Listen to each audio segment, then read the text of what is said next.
seats, please. Thank you. Sit down. It's a quiet sign. So, welcome. Wrap it up. I think the Wrap It Up B sign is the best invention of Layerone 2013 so far. It needs to be an actual sign. Yeah. Ultra Proctor mode engage. We'll make it in the Hardware Hacking Village for next year. Hope you all had a good lunch. We're back with Dan Tentler, aka Viz. And Dan is giving a talk, but I actually have no idea what it's on because I said, hey Dan, I really need a title for your talk that you submitted. And he sent me like the weirdest string of characters that just happens to be a sentence. I don't know, I think it's some complicated crypto challenge, but without further ado, Dan Tentler. Thank you, sir. Today I will wear my hair down like this, yeah? I should be the effeminate German guy for the rest of the talk. No, maybe not. I don't know. All right, so there's still I guess there's still people filing in. Maybe somewhere. I don't have my glasses. Anyway, whatever. So there's always that first 2 minutes of the talk where people aren't here yet and they're rushing. So I figured I'd start by copying Zaz and saying oh, here's a little 2-minute story or whatever. So 2 months ago, I was in Amsterdam presenting a similar talk at Hack in the Box. And essentially the way that I learned Python was by finding a blog post, which I'll talk about later, and sort of grafting my bad Python onto the author's good Python. And the result was finding absurd, ridiculous amounts of webcams on the internet. And I perpetually run these things over and over again because things like DHCP knock old cameras offline and put new cameras online. And one of the things I found was this. And I was looking at it, trying to figure out what the hell it is. Because when I found it, there was somebody's face in it. The majority of the frame was a forehead. And it took me a good 30 minutes of just staring at it saying, what in the hell is that? Why would somebody walk up and put their face in a camera that's obviously in a public area? Why would that? Why? And somebody looked over my shoulder and said, in the bottom right hand there, hold on, I've got glasses, it says F10 ATM. And I'm like, oh crap, it's an ATM camera. I found a camera that somebody literally duct taped onto the top of an ATM, and it's in Italy, and it's in some public area. And you could watch people walk up to this ATM and do their transactions. And I'm like, that's amazing. Who in their infinite wisdom and genius decided it's a good idea to take a camera, attach it to an ATM, and then put it on the internet with no authentication? Yes, exactly that. Power Rangers. Yes, go Power Rangers indeed. So, that being the case, without further ado, today I present the architect's room. What happens when Neo isn't getting lectured? And this is sort of a call out to the first time that I ever ran one of these scripts, because that's essentially what I saw. A gigantic wall of several thousand live streaming webcams all at the same time. So if you ever want to make your upstream provider cry, I'll show you how. So today we get to be this guy, except a little less creepy and hopefully not quite so old. So who am I? I'm basically this guy. An obnoxious Europhile who isn't real, pretends to be French, claims to be an information dealer, condescending, arrogant, conceited, but married to an imaginary Monica Bellucci. Whatever, close enough. So, what am I doing here? In early 2012, I found this blog post by Console called Console Cowboys, and it talked about finding an old beat-up camera in a box in this guy's garage, and he said, what the hell, I'll beat up on it, see what I can do. And he basically went to the manufacturer's website and he downloaded the firmware, and then he unrolled the firmware using a tool called binwalk and also by hand, and discovered that, and maybe some of you saw the news about this because it was covered by BBC and a bunch of other publications, there is an anonymous way to access the video feed for the TrendNet cameras regardless of whether or not the operator has turned on authentication. If you go to the IP address of one of these cameras and do /anony, ANONY/mjpeg.cgi, you get the video feed for the camera. So basically what it means is if you have one of these cameras connected to the internet, anybody can look at your camera. So if anybody remembers this is essentially what it looks like. This is just a very small screenshot. But imagine that, 5 cameras wide, to 4,000, 10,000 cameras deep. So this is the first thing that happened. I jokingly published the URL to that feed on IRC, and a lot of people had a lot of laughs. It was a good time.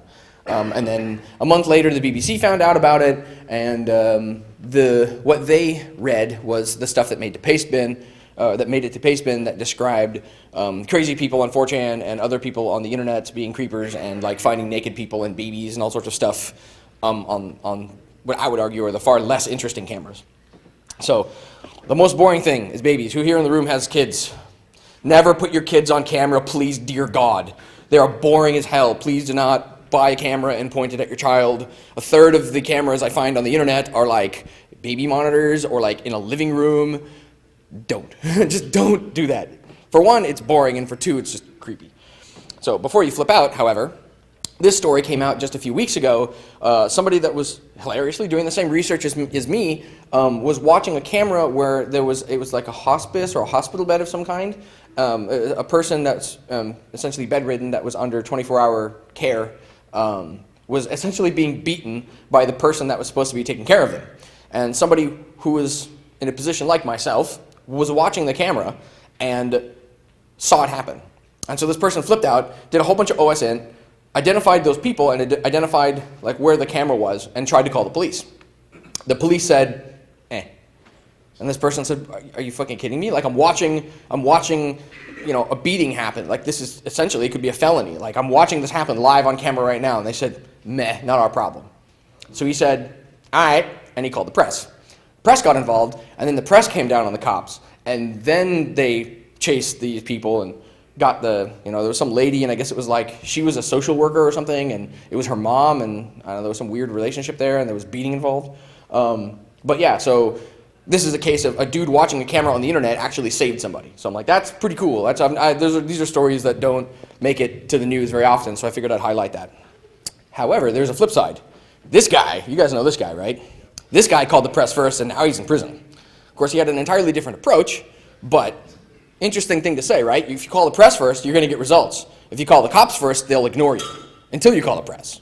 But the order is fine. So anyhow, let's get to the meat, as it were. Anybody recognize what that might be? No? Is that house ill repaired? It is not a house of nutrients, I can tell you that much.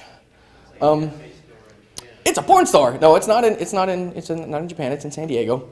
But yeah, this is an adult store that has their March Network's DVR system publicly exposed to the internet. Rad. So why webcams?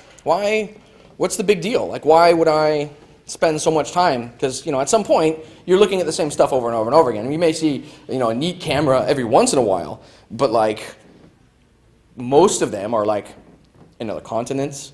They're dark. They're looking at an empty garage or a ceiling fan, or it's in a lit room pointed outside of a dark window and the camera can see a reflection of itself. It's just silliness. Like, why? Because math. There are many different brands of these things, and some of them are a lot more prevalent than others.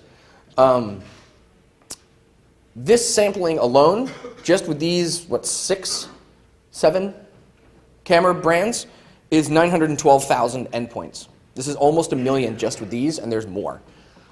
So like the first search result, the server result, BOA 0.93.15, 540,000 endpoints just with that single server string alone.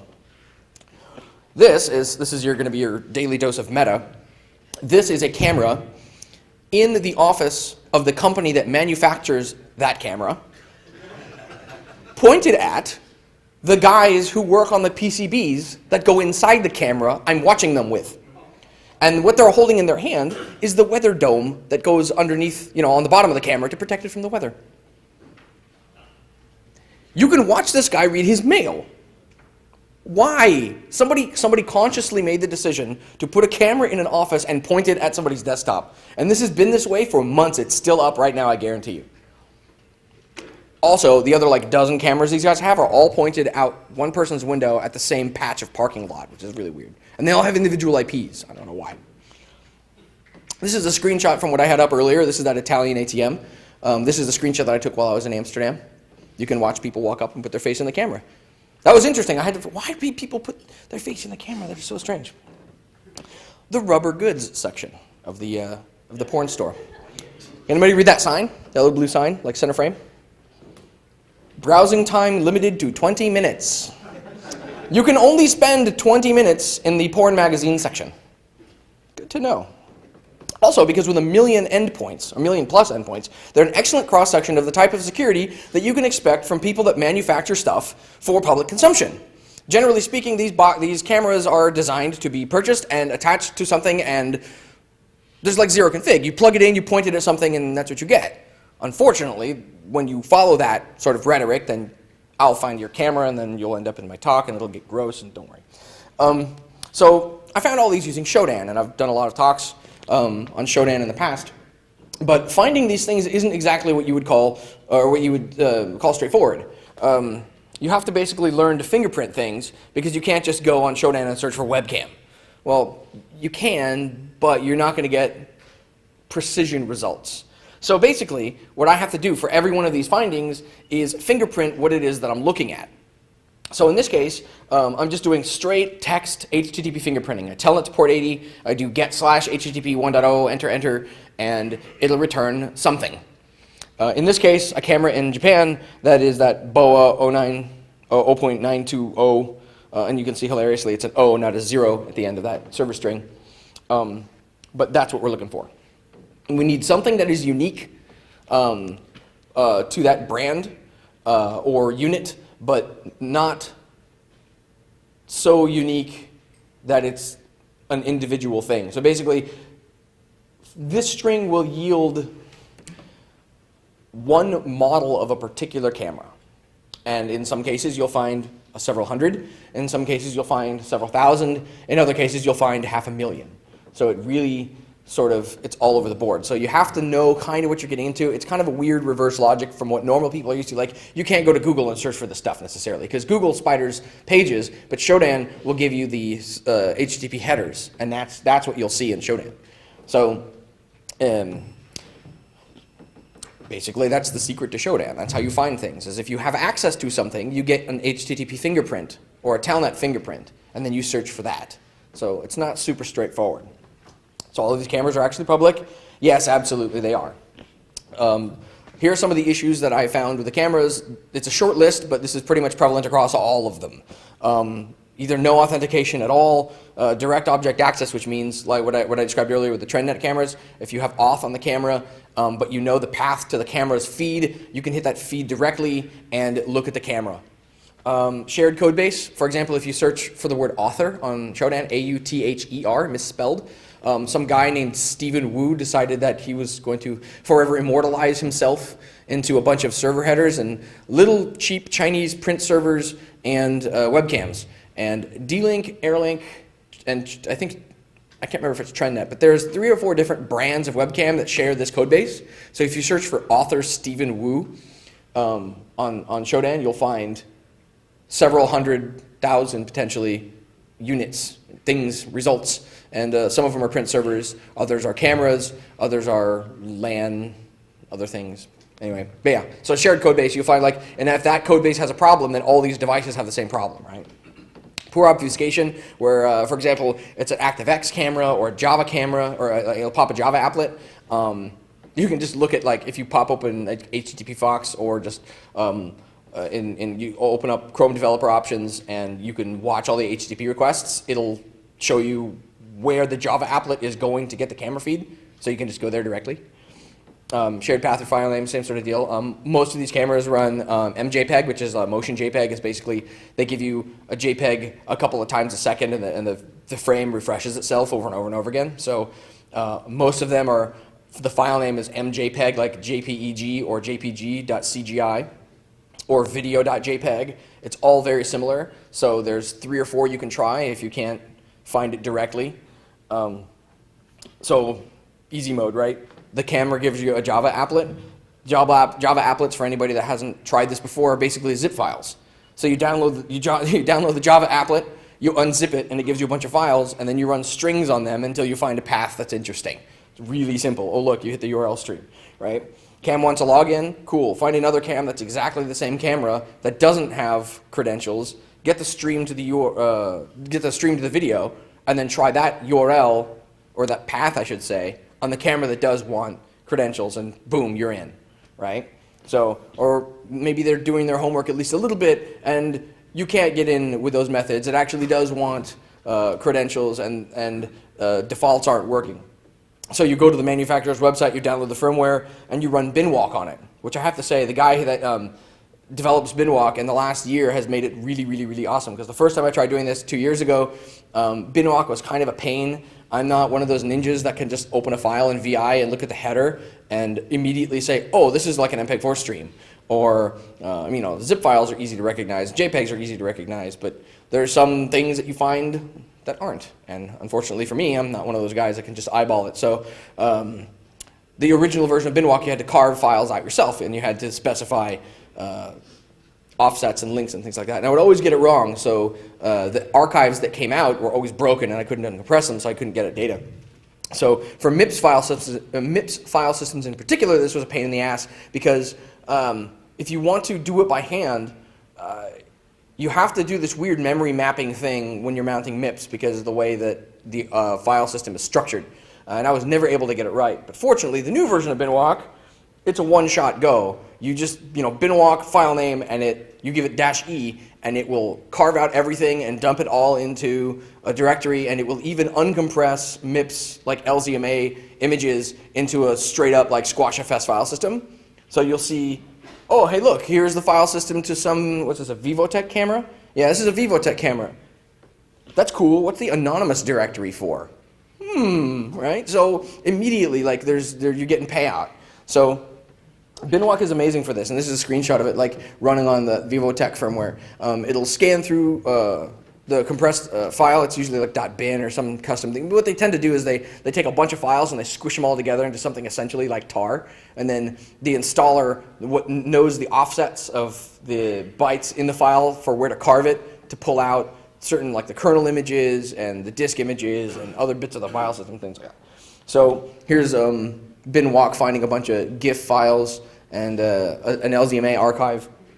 So it'll uncompress and it'll look something like this. And it looks kind of silly because what you're looking at is these serialized numbers numbers for file names so that they're unique.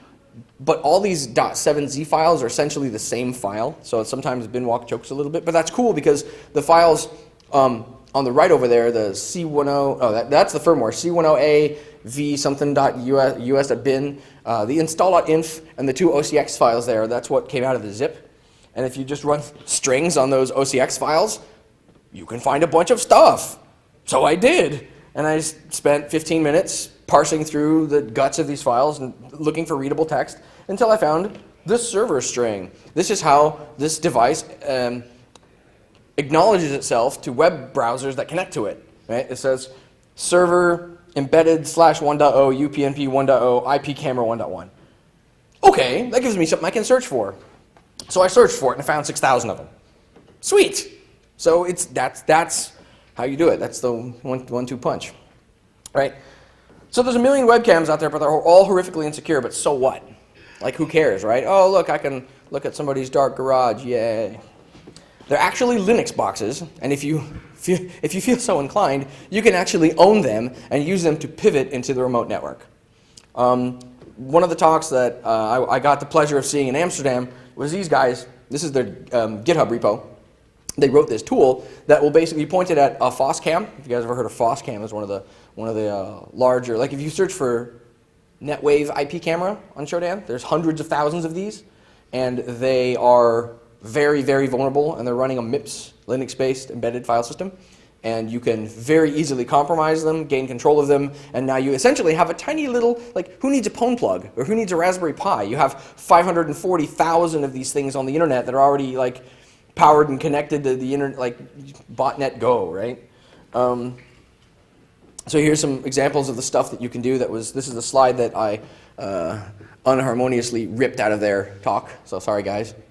But yeah, some ideas, right, for 540,000 Linux boxes directly connected to the internet that are both IP surveillance hardware and a Linux box you can use to pivot. Well,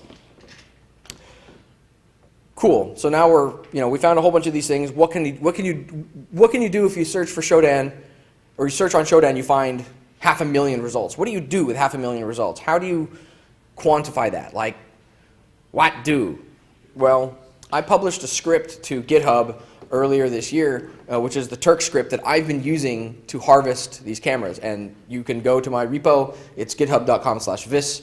It's in the Eagle Eye repo. It's shodan-turk.py. Steal it.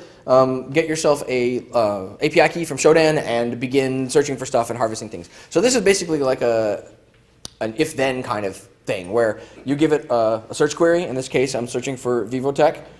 And then the get string is asking for /cgi-bin/video.jpg. And if the script gets a 200 OK, that tells the script what you're looking for exists. And then if you get a 200 OK, then basically wrap image source tags around it and write it to a file. And it yields this, except in huge, huge, huge quantity. In fact, let me see if I can give you guys a demo. I have sacrificed 10 dozen goats to the demo gods. So let's see if I did it right. Goat sacrifice. Hopefully you are all for not all for naught, but it looks like that, right? So this is access cameras, I think. But yeah, so like you can zoom way out and see more of them, right? Yeah. So yeah, wall of cameras, architect's room, crazy shit, right? But you see a lot of dupes, right? Oh, you see those? See that parking lot in the middle? That's that company. Oh, wait, hold on. I got a treat for you guys. Where's my cursor? That guy right there. Oh, come on. Where? Open in new tab. Let's do this.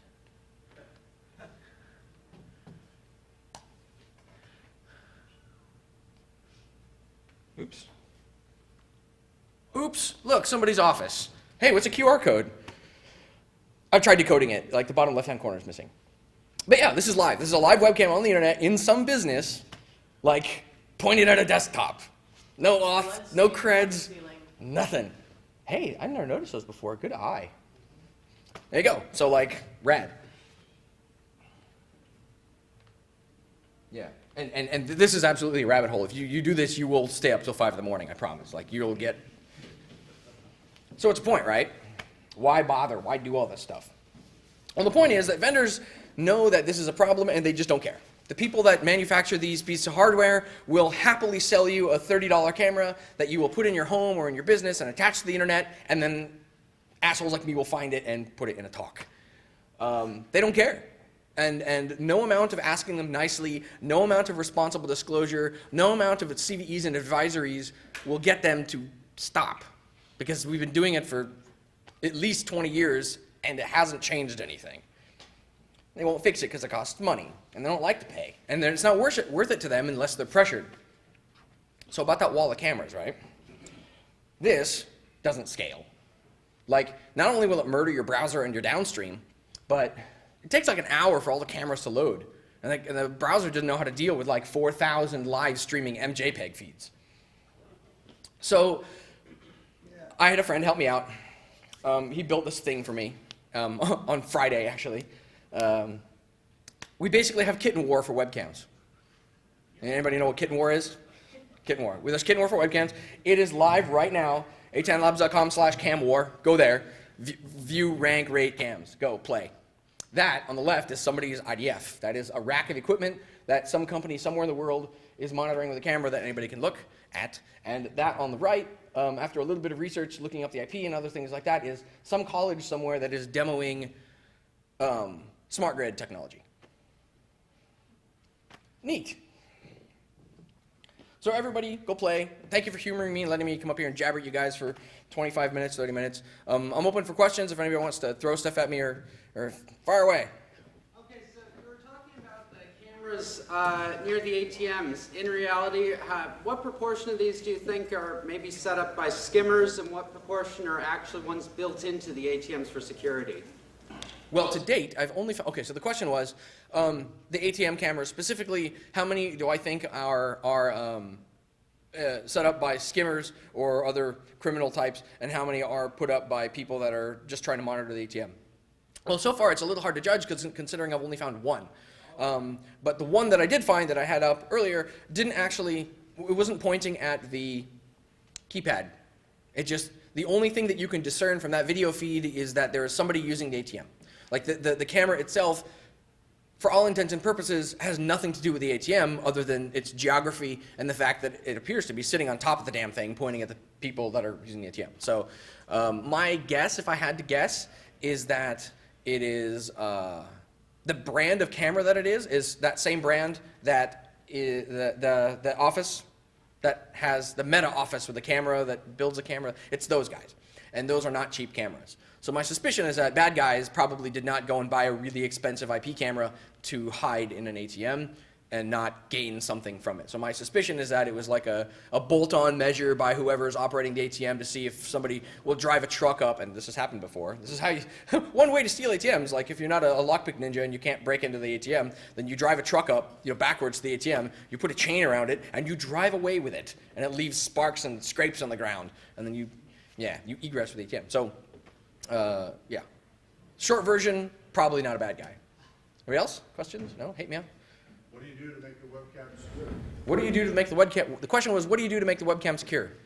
The easiest way, put it behind a firewall. Put it behind a VPN. It's fairly brainless. Like, if you can get to the webcam, assume that it's insecure. Like, what do you do with other insecure devices? You put it in a DMZ, you put it behind a VPN. You could, for example, you could put it behind Nginx or Apache and use reverse proxying and turn on forced HT access passwords. You can do like basic auth, for example. And then to that end, if you felt it, you really wanted to go that far, you could do the same thing with having it talk to LDAP, for example. If you had like an LDAP server or a directory of some kind and you had a group, like a security group that was allowed to look at the camera, you could do reverse proxying with Apache and tell it, anybody coming to like blah blah blah.com/camera is prompted for authentication, and that authentication goes to like Active Directory or LDAP or what have you, and you could wrap the camera with something a little bit more secure. More questions? No? Yes? Yes? No? Sweet. Oh, go for it. Have you ever found intimacy happening on a webcam? No. No, I found people sleeping. I have found a lot of like hospital beds. Like, I don't know if they're hospices or hospital beds.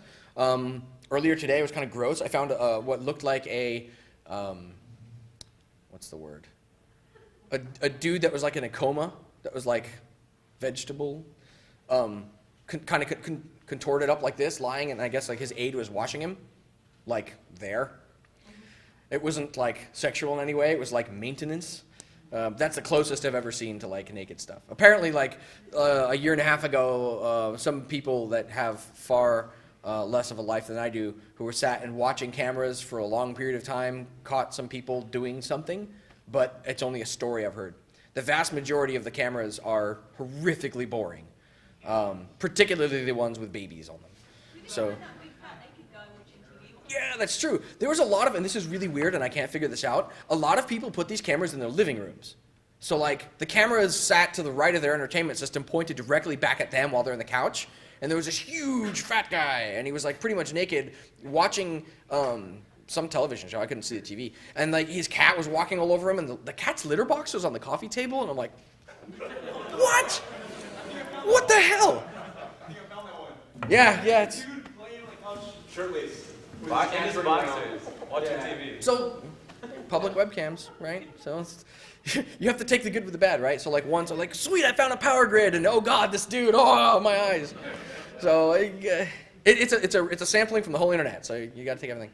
So how many of these webcams do you think are actually behind a NAT or some other type of firewall that use PNP or UPnP to open themselves to the internet? That's a really good question. The question was, how many of these devices do I think are actually behind a firewall and are vulnerable because they are communicating using UPnP and UPnP has opened the firewall port? I would argue probably very few because it's port 80. Like UPnP, I would imagine, like I haven't used a lot of UPnP, but I would imagine UPnP doesn't operate just on straight port 80. It might, but that's actually a good research point. I should look that up. That's a good one. There's another question in the back. How much analytics am I tracking on these cameras? Virtually none. A lot of them are on links that are managed by DHCP. So if I run a scan, like yesterday during talks, I was running a scan and I let it run for something like 3 hours. And just for the top 2 webcam brands, I found something on the order of 13,000 cameras. If I were to put it on a server and let the script go overnight, I would probably be able to populate CamWar with something on the order of between 40 and 100,000 webcams, essentially depending on the day.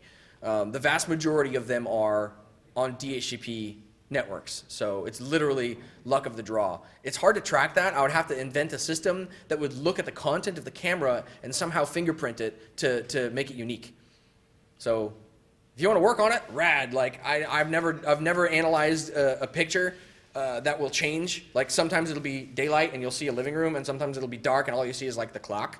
So how do you quantify that? What do you do? There's a lot of really neat stuff you could do there that I don't know how to do, but it would be really cool to try. So if anybody wants to work with that on me, that'd be rad. Anybody else? No? Sweet. Well, I guess I'll give you guys back like 10 minutes of your day. Thank you very much.